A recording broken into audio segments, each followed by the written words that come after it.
नमस्कार मंडळी. चला तर बघूया मराठी रियासत या पुस्तकाचा पुढचा भाग.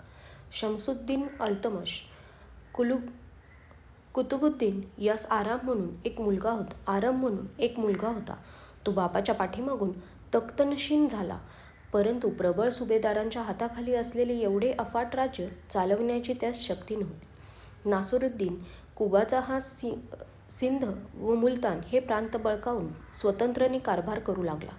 महमद बख्तियार खिलजी बंगाल व बहार प्रांत बळकावून बसला होता. एल्डोज हा गझनीकडून लाहोर जिंकण्याच्या बेतात होता. अशा स्थितीत दिल्लीच्या प्रमुख दरबारी मंडळीने कुतुबचा जावई अल्तमश, बदाऊन प्रांताचा अंमलदार त्यास दिल्लीस येऊन राज्यकारभार हाती घेण्याविषयी विनंती केली. त्याप्रमाणे त्यांनी येऊन दिल्लीनजीक आरमचे मोड करून तख्त बळकावले. अल्तमश यासही चोहोकडून शत्रू होते, पण त्या सर्वाचा त्याने हळूहळू बंदोबस्त केला. गझनीचा सुलतान ताजुद्दीन एल्डोज याने दिल्लीचे प्रांत घेण्याकरिता स्वारी केली, पण कुरुक्षेत्रावर त्याचाच पराजय होऊन मरेपर्यंत त्यास कारागृहवास पत्करावा लागला. अल्तमश हा मूळचा थोर कुळातला होता, तरी भावाने द्वेपुद्दीनने त्यास विकून टाकल्यामुळे कुतुबप्रमाणेच तोही एक तुर्की गुलाम झाला. स्वरूपाने देखणा असल्यामुळे त्याच्या धन्याने त्यास चांगले शिक्षण दिले आणि पुष्कळ किंमत घेऊन कुतुबुद्दीनला विकले. त्याने त्यास प्रथम शिकारखान्यात नेमिले आणि सन 1196 त्यास ग्वाल्हेरचा कारभार सांगितला. उत्तरोत्तर त्यासवर कुतुबची मर्जी बसली. पुढे आपली मुलगी त्यास देऊन कुतुब त्यास मुलाप्रमाणे वागवू लागला. राज्यपदारूढ झाल्यावर त्याला फारशी स्वस्थता मिळाली नाही. नासिरुद्दीन कुबाचा यास आपल्या ताब्यात आणण्यासाठी त्याने 1217 सिंध व मुलतान प्रांतावर स्वारी केली, पण तीत त्यास यश आले नाही. सन 1224 अल्तमशने सिंध प्रांतावर पुन्हा स्वारी करून नासिरुद्दीनचा साफ पराभव केला. पुढे उत्तरेकडील मुलतान वगैरे प्रांत अल्तमशच्या स्वाधीन करून दक्षिण भागात जलमार्गाने पळून येत असताना नासिरुद्दीन आपल्या सर्व कुटुंबांसह तुफानात सापडून बुडून मरण पावला. नासिरुद्दीनने सुमारे 22 वर्ष स्वतंत्राने कारभार केला होता. त्याचा सर्व मुलूक अल्तमश याने दिल्लीचे राज्याखाली आणला. ही गोष्ट सिंधच्या केवळ उत्तर भागास लागू आहे. दक्षिण भाग सुमेर नावाच्या राजपूत लोकांच्या ताब्यात होता. यात सुमेर राजपुतांनी महमद बिन कासिम सिंध प्रांतात स्थापिलेल्या मुसलमानी अंमलाचा शेवट करून हिंदू राज्य स्थापिले होते. उत्तर भाग घोरच्या महमदाने जिंकून नासिरुद्दीनच्या ताब्यात दिला होता. समग्र सिंध प्रांत मुसलमानी अंमलाखाली येण्यास पुष्कळ काळ लागला. सन 1226 अल्तमश याने माळवा प्रांतावर हल्ला करून मांडवगडचा प्रसिद्ध मजबूत किल्ला घेतला. ग्वाल्हेरचा किल्ला पुन्हा हिंदू लोकांनी परत घेतला होता, तो सन 1231 त्याने लढून परत मिळविला. याच समयी पुरातन काळचे मातब्बर शहर विक्रमादित्याची राजधानी उजनी अल्तमशने घेऊन तेथील सर्व देवालयांचा विध्वंस केला. पुढे बंगाल प्रांताचाही काही भाग त्यास मिळाला. सारांश: मरणसमयी सिंधूपासून भागीरथीपर्यंतचे बहुतेक उत्तर हिंदुस्थान अल्तमश याने मुसलमानी अंमलाखाली आणले. हिंदू लोकांची अवशिष्ट सत्ता दरेक ठिकाणी नष्ट होत गेली. खंडणी भरून राहणारे राजपूत राजे आता थोडेच शिल्लक राहिले. अल्तमशने स्वपराक्रमाने आपली योग्यता वाढवून राज्यपद मिळविले. त्याच्या कारकिर्दीत मोगल लोकांचा हिंदुस्थानात प्रथम शिरकाव झाला. खारिजमचा सुलतान महमद चंगीझ खानापासून पराभव पावून कास्पियन समुद्रातील एका बेटावर हाल अपेष्टेत मरण पावला. त्याचा मुलगा जलालुद्दीन हा काही दिवस चंगीझशी झगडून टिकाव न लागल्यामुळे जीव बचावण्यासाठी सिंधू नदीतून पोहून अलीकडे आला. त्याच्यापूर्वीच गझनीचा सुलतान एल्डोज हाही मोगलास भिवून हिंदुस्थानात आला होता. त्यास अल्तमशने कैद ठेविले, तेथेच तो मरण पावला. मोगल लोक जलालुद्दीनच्या पाठीवर होतेच, तेव्हा जलालुद्दीनने दिल्लीस जाऊन अल्तमशजवळ आश्रय मागितला, पण चंगीझशी टक्कर देण्याचे सामर्थ्य नसल्यामुळे अल्तमशने त्यास मदत कबूल केली नाही. तेव्हा जलालुद्दीन सिंध प्रांतात जाऊन नासिरुद्दीन कुबाचा यास जाऊन मिळाला. तेथे काही दिवस मोगलांचा व त्यांचा झगडा होऊन जलालुद्दीन हिंदुस्थान सोडून इराणकडे गेला. तेव्हा मोगलांच्या टोळधाडीपासून हिंदुस्थानचा तूर्त बचाव झाला. जलालुद्दीनच्या वनवासाची हकीकत अत्यंत हृदयद्रावक कल्पित कादंबरीलाही मागे टाकील अशी आहे.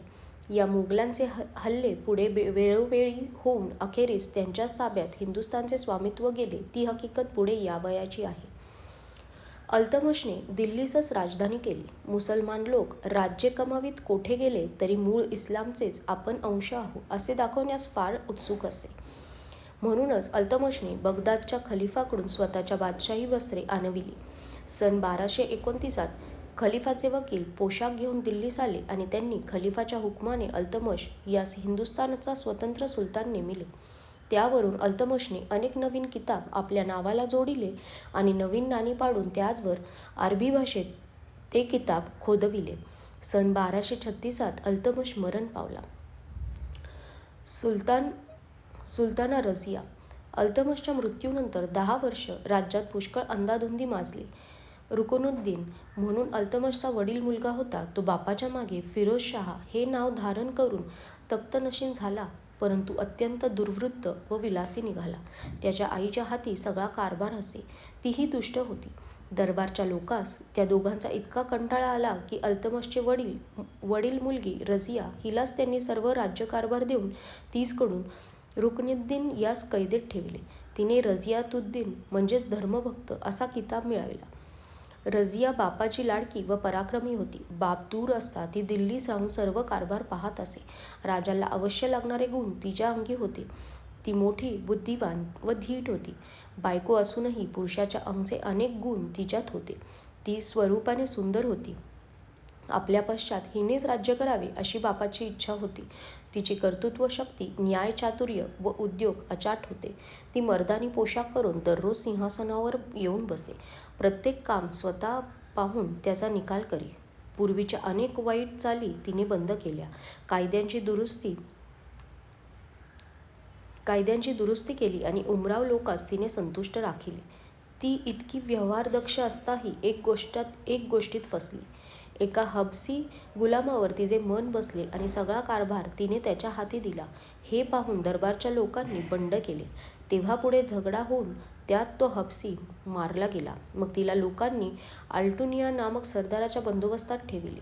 लोकांचा रोष शमवण्याकरता तिने त्या आल्टुनियाशीच लग्न लाविले. पुढे या दोघांचा नवरा बायकोच्या व इतर सरदारांच्या 2 निकराच्या लढाई होऊन ती पकडली गेली आणि लोकांनी तिला व तिच्या नवऱ्यास ठार मारिले. वास्तविक राज्यकारभार चालविण्यास ती समर्थ होती, पण बायकोने राज्य करावे ही कल्पनाच तुर्की लोकांस खपली नाही.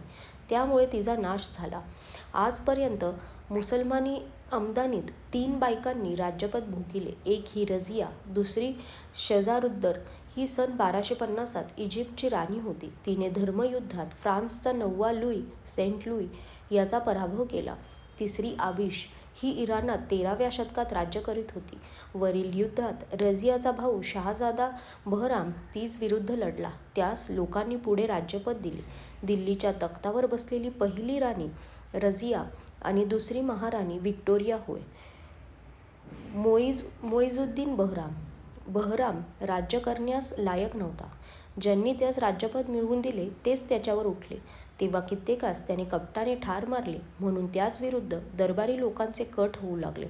सन 1241 गजनीतून मोगल लोक लाहोरावर चालून आले आणि त्यांनी सभोवारच्या मुलखात अनर्थ मांडिला. पंजाबचा मुसलमान सुभेदार पळून गेला. बहराम याने यख्त्यारुद्दीन नामक दिवानास फौज देऊन लाहोरास पाठविले. त्यांनी मोगलास घालवून देऊन परत दिल्लीस येऊन सुलतानास कैद करून ठार मारिले. अल्लाउद्दीन मसूद हा रुकनुद्दीनचा मुलगा. याची कारकिर्दीही वरच्यासारखीच घालमेलीत गेली. हा क्रूर व विलासी असून राज्यकारभारात मन घालीत नसे. दरबारच्या लोकांनी त्यास पदच्युत करून त्याचा चुलता नासिरुद्दीन यास बोलावून राज्यपद दिले. मसूद मरेपर्यंत कैदेत होता. त्याच्या कारकिर्दीत मुघल लोकांचे 2 हल्ले हिंदुस्थानावर झाले. एक तिबेटच्या बाजूने बंगाल प्रांतावर व दुसरा पश्चिमेकडून पंजाबवर. दोन्ही ठिकाणी तेजच्या सुभेदारांनी त्यास परतवून लावले. आजच्यासाठी धन्यवाद.